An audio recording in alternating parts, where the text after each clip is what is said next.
Hi everyone, I'm back. Last time I was able to share with you the difference no, between the liens and encumbrance. No?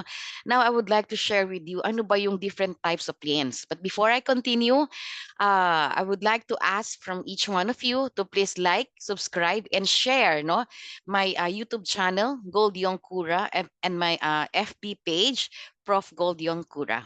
All right, so here we go. So liens, no, nabanggit natin last time si lien, no? Si lien is a legal claim, no? A legal claim or hold, no, on a property. Usually this one para for a security of debt ng or obligation, no? It ensures na yung debtor ay mababayaran ng tamang halaga ng nakuha sa kanya, no? Nakuha doon sa ating creditor. The main purpose of our lien, no, before I go to the types of lien, is to secure payments, no, of debt and obligation. Okay, ano ba yung mga types of lien?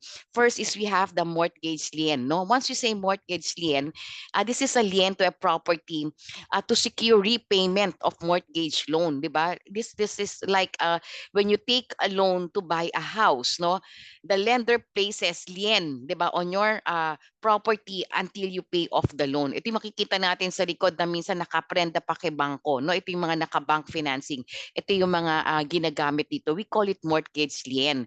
Then we also have the tax lien, no? This is the second type of lien.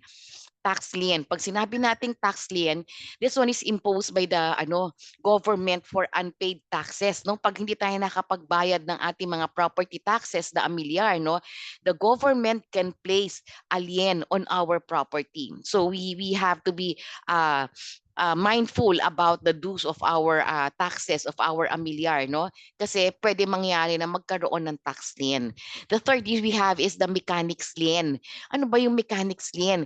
Mechanics lien, ito naman po yung for unpaid work, no, or supplies na provided to improve yung property. For example, you hire someone, no, to do a work para sa iyong property and you did not pay them, they can put a lien on your property. So that is mechanic lien. That is the third types of liens that we have, no.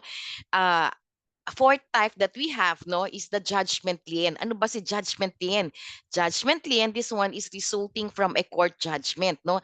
This one is allowing a creditor to secure payment from the debtor's property, no? So ito yung mga klase ng mga lien na pwede nating makita at the back of the title na hinahawakan natin or we are carrying, no? There's a mortgage lien, tax lien, mechanic lien, and the judgment lien. Mortgage lien, ito po yung repayment. Ito yung usually sa financing naka-mortgage yung property. The second that we have is the tax lien. Pag nagkakaroon tayo ng problema with with our tax payment, no, nagkakaroon ng si government pwede niya ma-impose, no, na magkaroon ng tax lien due to unpaid taxes. Then we have the mechanics lien, no, nagpagawa tayo, gumamit tayo ng serbisyo, no, gumamit tayo ng serbisyo para ma-improve yung property and hindi po tayo nakapagbayad. Sila po, no, sila po, they can put, no, they can put mechanic lien, no, on our property. Okay, the fourth is we have the judgment lien resulting from the court judgment, no. Sa korte po ito nanggagaling na let's say may naghahabol na creditor to secure payment for a debtor's property. Yun po yung ating four types of liens na posibleng makita natin or dapat nating i-check, no, in every title. Ano ba ang nagiging effect ng lien, no? Again, nabanggit ko to last time but I'll say it again. Yung property mo hindi mo maibebenta o maipeprenda, hindi mo ma-refinance ulit without paying the first lien. Okay?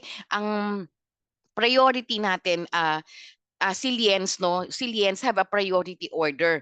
Nagdetermine ito ng sequence, no, determine ito yung sequence, no, which the sequence which they will be paid off in case of foreclosure. Typically tax lien have the highest priority. So baka maraming nang nakalien sa'yo pero ang priority po na mauuna dyan is the tax lien. Paano ba matatanggal ang lien, no, sa ating title? It can be removed once na nabayaran po natin yung ating pagkakautang through a legal process or pwede tayong makapag-negotiate na ma-release, no, na ma-release yung na ma-release with the lien holder. Okay? So yun po yung mga paraan na pwede natin when it comes to lien. I hope I was able to share something with you. Next time I'll be sharing yung other types naman of encumbrance. All right, guys, please do not forget to please like, share, and subscribe, no? Para at least makatulong din po tayo sa iba na who wanted to understand at least basic, no, na understanding natin when it comes to our business, real estate, and even our personal properties. Marami pong salamat. God bless everyone.